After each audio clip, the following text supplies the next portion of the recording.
नमस्कार, मैं हूं देवांजलि मोइत्रा। दुनिया के देश अब अपनी अर्थव्यवस्था को मजबूत करने के लिए तरह तरह के काम कर रहे हैं, जिससे उनके देश में पैसा आए, चाहे वो किसी भी तरह से आए।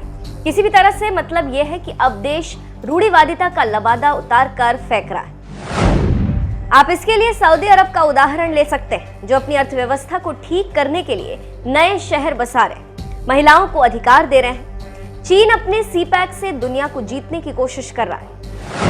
भारत अपनी सड़कों को भारत पर्वतमाला से जोड़ रहा है, जो जम्मू कश्मीर से लेकर कन्याकुमारी तक जा रहे हैं। पूर्वोत्तर के राज्यों को सड़क हाईवे से लोगों के आने जाने के रास्ते को सुगम बना रहे हैं, ताकि देश की स्थिति मजबूत हो। तो आज हम आपको एक ऐसे ही हाईवे के बारे में बताने जा रहे हैं, जिसके बारे में जानकर आप चौंक जाएंगे। जी, दुनिया का सबसे लंबा पैन अमेरिकन हाईवे कई क्षेत्रों से होकर गुजरता है। ये इतना ज्यादा लंबा है कि इसका नाम Guinness book of world record में दर्ज है। ऐसा कोई क्षेत्र नहीं है जहां से यह हाईवे न गुजरता। इसके रास्ते में घने जंगल से लेकर रेगिस्तान तक और बर्फीले क्षेत्रों से लेकर शुष्क मौसम तक सभी जगह से गुजरता है। ये उत्तरी अमेरिका से दक्षिण अमेरिका तक लगभग 30,000 किलोमीटर की दूरी तय करता है। जानकार इसे धरती की सबसे लंबी सड़क मानते हैं। इस हाईवे का नाम है pan American highway.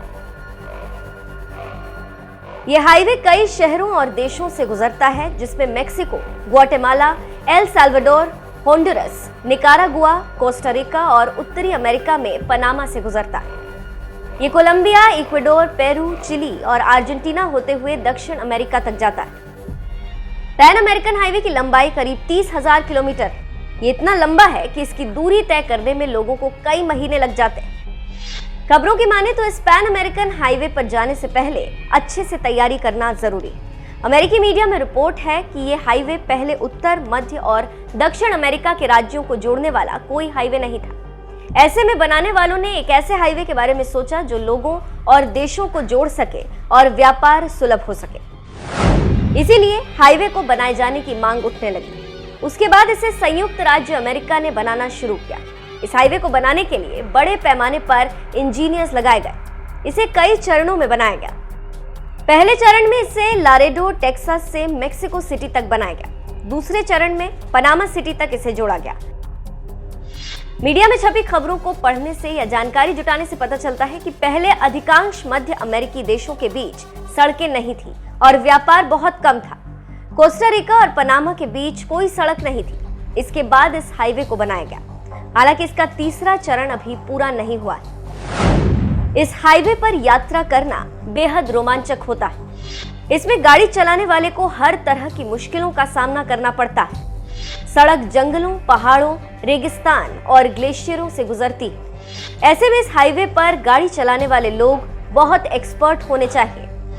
Mexico, Guatemala, El Salvador, Honduras, Nicaragua तक जाती है। इसके साथ ही साथ कोस्टा रिका और उत्तरी अमेरिका में पनामा तक जाती है। 1879 में अमेरिका ने पहले पैन अमेरिकन सम्मेलन किया, लेकिन 1923 में चिली में हुए अमेरिकी राज्यों के 5वें अंतर्राष्ट्रीय सम्मेलन में यह विचार दोबारा सामने आया। इस दौरान पैन अमेरिकन राजमार्ग को एक ही मार्ग के रूप में परिभाषित किया गया। उसके बाद भी साल 1928 में क्यूबा में हुए छठे सम्मेलन तक इसको मंजूरी नहीं मिली। साल 1925 में 5 अक्टूबर को ब्यूनस एयर्स में पहला पैन अमेरिकन हाईवे सम्मेलन बुलाया गया था। साल 1950 में राजमार्ग का पहला चरण मेक्सिको में पूरा हुआ। मेक्सिको इस प्रस्ताव को अमल में लाने वाला पहला देश बना था। फिर जाके सारे देशों ने हस्ताक्षर किए, तब जाकर पैन अमेरिकन हाईवे का सपना पूरा हुआ और आज ये हाईवे दुनिया के लिए मिसाल साबित हो रहा है। तो आप समझ सकते हैं कि कैसे अमेरिका ने दुनिया का सबसे बड़ा हाईवे बनाने का सपना साकार किया। इस हाईवे में कई खासियतें हैं, जिसको देखकर लगता है कि ये वाकई में शानदार है।